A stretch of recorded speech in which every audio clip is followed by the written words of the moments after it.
Wewe usidive hapo. Excuse. Hi. Naitwa Teshi. Na nilikuwa naangalia swimming pool around here nikaona hii. So Wewe wacha kudive wewe. Nimekuja kuswim. Oh, umekuja kuswim? Yeah, nataka nijue procedure and how much you charge.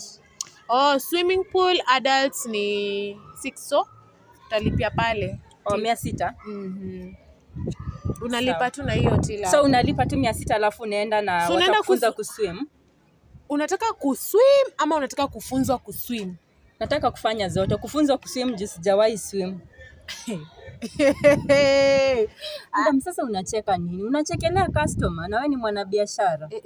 Kuja polepole. Mimi sijaenda kuchekelea. Mimi nashangaa tu hizi miaka zote. Ona ule mtoto mdogo yule. Unaona yule mtoto? Ni sawa. Mimi usinicompare hapa hivi na watoto. Kuna watu wengi sana hawajui kufanya vitu zenye mimi naweza fanya. Sawa basi madam, pole. Okay, training ni 3000.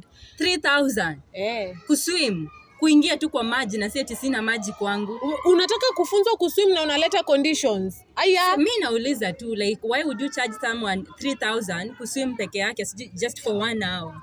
We madam, utalipa ama ulipi? Kama unataka kufunzwa lipa 3000. Kama utaki lipa 600 uingie kwa maji. Kwani mnatumia maji gani? Mtu akiingia hapo anamea hips ama?